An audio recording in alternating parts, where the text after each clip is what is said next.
प्रदीप चौहान वाल्मीकि को अखिल भारतीय वाल्मीकि महासभा उत्तर प्रदेश का तीसरी बार प्रदेश अध्यक्ष बनाए जाने पर मोदी नगर में अमित मिश्रा द्वारा एक स्वागत समारोह का आयोजन किया गया, जिसमें प्रेस को आमंत्रित कर तमाम पदाधिकारियों को बुलाया, जिसमें तमाम पदाधिकारियों ने प्रदीप चौहान वाल्मीकि का स्वागत कर हौसला बढ़ाया। और वहीं प्रेस वार्ता के दौरान प्रदीप वाल्मीकि जी ने कहा कि जल्द से जल्द उन मुद्दों को प्रदेश सरकार के आगे लगेंगे जिससे वाल्मीकि समाज वंचित है। देखिए पूरी रिपोर्ट।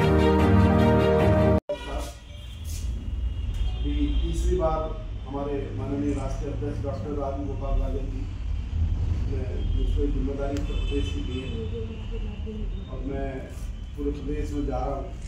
आज यहाँ पर कल हम लोग नोएडा संयुक्त कार्यक्रम, देश का सबसे बड़ा वाल्मीकि संगठन और वाल्मीकि के लोगों की स्थिति के बारे में आप जानते हैं। आप सब लोगों ने बड़ी मदद हम लोग की है, हमारे मुद्दों को उठाया है।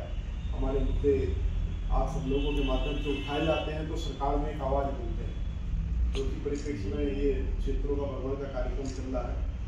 उत्तर प्रदेश के 75 जिलों में हम काम करते हैं और देश के 24 प्रांतों में ये संगठन पूरी निष्ठा ईमानदारी के साथ सरकार का आभार प्रकट करने के उद्देश्य से, क्योंकि सरकार ने 2014 के बाद से जब भारतीय जनता पार्टी की सरकार आई, उन्होंने हमारे मुद्दों के अंदर जाकर काम करने के प्रयास किया, हमारे समाज की जो समस्याएं थी उनका निस्तारण करने के लिए काम किया। उसी परिप्रेक्ष्य में मैं पूरे प्रदेश में और हम लोग आगामी 2 माह के अंदर एक बहुत बड़ा विशाल कार्यक्रम या तो मुंबई होगा या दिल्ली होगा, वहाँ रखने जा रहे हैं, जिसमें हमारे प्रधानमंत्री जी को बुलाकर हम उनका आभार प्रकट करेंगे। 370 धारा हटाई गई। 370 का सर्वाधिक फायदा वाल्मीकि समाज के लोगों को हुआ, क्योंकि वहाँ पर जो लोग वाल्मीकि समाज के रह रहे थे बहुत ही नरकीय जीवन जी रहे थे, बहुत स्थिति खराब थी, ना पढ़ सकते थे, ना स्कूल में जाने की परमिशन थी, ना ब्याह शादी अच्छा करने की परमिशन थी।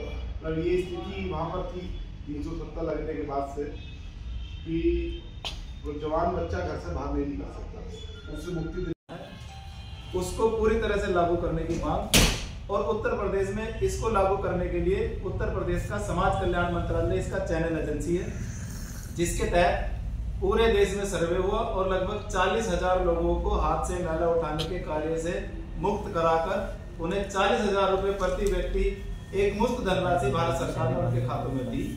साथ ही उनका प्रशिक्षण और स्वरोजगार के लिए उन्हें प्रशिक्षण भी दिया गया। नमस्ते योजना भारत सरकार के अनुसूचित जाति वित्त एवं विकास निगम और राष्ट्रीय सफाई कर्मचारी वित्त विकास निगम के सहयोग से नमस्ते योजना भारत देश में लागू हुई है। इसमें 500 बड़ी नगर निगम, नगर पालिका, नगर पंचायतें को जोड़कर नमस्ते योजना धरातल पर लाई गई। यदि किसी भी नगर निकाय, नगर पालिका, नगर निगम में हाथ से मैला उठाने का कोई काम सम्मानित पत्रकार भाइयों बहनों होता है तो उस पर सीधे सीधे मुकदमा दर्ज होता है जो गैर जमानती है। यदि लुके छुपे कहीं पर यह काम होता है तो उसकी मृत्यु पर तत्काल मुकदमा दर्ज होता है और 30 लाख रुपए मुआवजा भारत सरकार की तरफ से, माननीय सर्वोच्च न्यायालय की तरफ से इसको दिया जाता है। साथ ही साथ वाल्मीकि समाज अभी अपने पैरों पर खड़ा ही होना शुरू हुआ था कि ठेकेदारी जैसी कुप्रथा ने उसके पैरों को तोड़ने का काम किया। मैं भारत सरकार से और उत्तर प्रदेश सरकार से आदरणीय अध्यक्ष जी के संरक्षण में अखिल भारतीय वाल्मीकि महासभा के साथियों के साथ ये मांग करते हैं कि उत्तर प्रदेश में 2 लाख नए सफाई कर्मचारियों की भर्ती हो, जिसमें वाल्मीकि समाज के लोगों को प्राथमिकता से रखा जाए। साथ ही संविदा सफाई कर्मचारी की जो भर्ती पूर्व की सपा सरकार में की गई थी, उनके मृतक आश्रितों की नियुक्ति की बात भी अखिल भारतीय वाल्मीकि महासभा आदरणीय प्रदेश अध्यक्ष श्री प्रदीप चौहान वाल्मीकि जी के नेतृत्व में उत्तर प्रदेश के मुखिया योगी आदित्यनाथ जी के समक्ष रख चुका है। साथ ही आदरणीय अध्यक्ष जी ने बताया कि समान कार्य समान वेतन, जिसमें लगभग 24,000 रुपए सैलरी आउटसोर्स ठेका सफाई कर्मचारियों की होने जा रही है। ये प्रस्ताव वित्त विभाग में लंबित पड़ा है। इस पर वित्त विभाग अपना आकलन कर सरकार को अपनी रिपोर्ट शीघ्र देने वाला है। साथ ही मेरा आप सबसे निवेदन ये भी है, क्योंकि वाल्मीकि समाज अभी अपने, मैंने जैसे कहा, आरक्षण और समाज की मुख्य धारा में चल ही रहा था कि ठेकेदारी ने हमारी कमर तोड़ दी। ठेकेदारी एक कुप्रथा है और मैं इसे आजाद भारत का कलंक मानता हूँ। मैं पूरी जिम्मेदारी के साथ कह रहा हूँ, मैं एक पार्टी का कार्यकर्ता भी हूँ, लेकिन बाबा साहब ने प्रतिदिन चलने वाले कार्य को आउटसोर्सिंग कार्यों से दूर रखने के लिए प्रावधान किया था। कालांतर में 6th पे कमीशन में कांग्रेस की दलित विरोधी सरकार ने 6th पे कमीशन में ग्रुप डी के सभी पद आदरणीय योगेश भैया मृत सम्मत घोषित कर दिए। ये भारत सरकार ने, जब कांग्रेस की सरकार थी, वित्त मंत्रालय ने ये काम किया। उसका आज खामियाजा सबसे ज्यादा अगर कोई समाज भुगत रहा है तो वो अनुसूचित जाति में वाल्मीकि समाज भुगत रहा है। जैसा कि माननीय अध्यक्ष जी ने अभी आपको बताया कि पूर्व में जब माननीय राजनाथ सिंह जी उत्तर प्रदेश के मुख्यमंत्री थे, हमारा एमएलसी भी बनता था। यह भी मांग हम उत्तर प्रदेश में भाजपा पार्टी से भी और सरकार से भी करते हैं कि हमारे एमएलसी भी बनाए जाए। और पूर्व की भांति हमारा प्रत्येक आरक्षण माननीय राजनाथ सिंह जी ने किया था, वह व्यवस्था भी हमारे आरक्षण में वर्गीकरण की लागू हो, इसकी हम पुरजोर मांग सरकार में कर रहे हैं और अपने सामाजिक संगठनों के माध्यम से भी कर रहे हैं।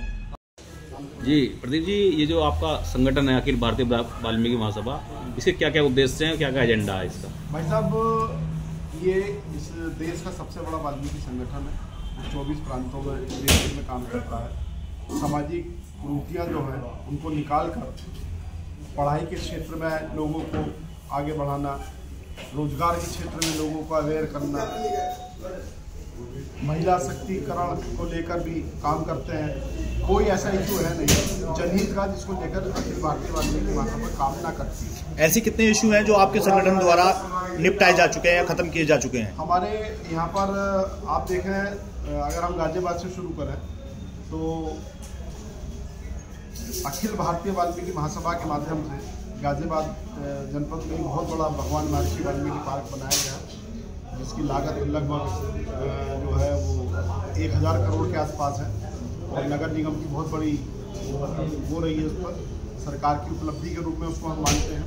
अभी 2 करोड़ रुपए की लागत से भगवान वाल्मीकि सभागार गाजियाबाद में बनवाया गया है, उस पर भी बहुत बड़ी उपलब्धि हम अपनी मानते हैं। और जो 2014 के बाद जो हमारे पुराने मुद्दे थे उनको रिलैक्स मिला है, जैसे धारा 370 हटने के बाद वहाँ पर जो वाल्मीकि समाज के लोग हैं उन्हें सम्मान मिला है ना जी। ये सारी चीज़ें हैं। अध्यक्ष जी, वाल्मीकि समाज के लिए यदि रोजगार की बात करें, शिक्षा की बात करें या मकान की घर की बात करें तो कितने ऐसे मतलब मुद्दे हैं जो आप निपटा चुके हैं या वाल्मीकि समाज को उसका लाभ मिला है? गाजियाबाद में बहुत सारे लोग जो हैं सफाई के काम से विमुक्त हुए हैं, उनको रोजगार दिलाया गया, हमने लोन दिलाया। किस तरह का रोजगार आपने दिलाया उन्हें? बहुत बढ़िया होटल चला रहे कई लड़के हमारे वहाँ पर, बड़े होटल, छोटे मोटे होटल नहीं, बहुत होटल, वो इनकी मेहरबानी, हम इनकी बैठे। उन्होंने MS योजना के तहत उन्हें लोन दिलाया था। कितने प्रतिशत ऐसे व्यक्ति हैं आपके समाज से जो कि होटल चला रहे हैं या फिर अपना कारोबार? 10% लोग हैं जो मतलब रनिंग में काम कर रहे हैं और ये सरकार की योजनाओं के अंतर्गत ही संभव हो पाया। वो चल रहा है काम, उस पर ऐसा नहीं मतलब काम कर रहा अपना, जहाँ जहाँ मुद्दे आते हैं उन पर काम। अभी एक बात आपने बताया था, आपके द्वारा बताया गया था कि हाथ से मैला उठाने को अपराध माना गया है, लेकिन यदि आज भी बात करें तो यदि नाले की सफाई वगैरह होती है तो व्यक्ति उसके अंदर घुसकर उसकी सफाई करता है। देखिए, अब मैं आपको एक चीज स्पष्ट कर दूंगा कि सफाई के काम में वाल्मीकि समाज के लोग पृथक हुए हैं। अब सफाई के जो काम है, जैसे सीवर की टेंडरिंग का काम बता रहे हो, अब नाले की टेंडरिंग का काम बता रहे हो, वाल्मीकि समाज के लोग काम नहीं करते उसमें, आपकी जानकारी के लिए बता दूं। अब उसमें आप देखिए, मैंने गाजियाबाद चलिया में दिखाता हूँ, मुस्लिम समाज के लोग जो है इस टेंडरिंग में काम कर रहे हैं, नाला भी वही साफ कर रहे हैं, सीवर भी वही साफ कर रहे हैं। अध्यक्ष जी, ये जो नगर पालिका की गाड़ी है कूड़ा उठाने वाली और ये जो सफाई कर्मचारी हैं, जैसे भी आप जानते हैं कि लगभग इतनी मेहनतें करते हैं, तो 10 से 12 हज़ार रुपये की सैलरी में घर चल जाते हैं। देखिए, उस पर मैं अभी पहले भी बता चुका था, वेतन कम है, इसमें कोई दो राय नहीं है। और ये हमारा सबसे बड़ा मुद्दा है कि हमारे लोगों को जो है अस्थायी रोजगार दिया जाए। ये काम कब तक हो जाएगा? ये अभी हम बता नहीं सकते आप कब तक। अच्छा, आउटसोर्सिंग कंपनी आ जाने से क्या रोजगार पे फर्क पड़ा? आउटसोर्सिंग के आने से हमारा समाज कमजोर हुआ है।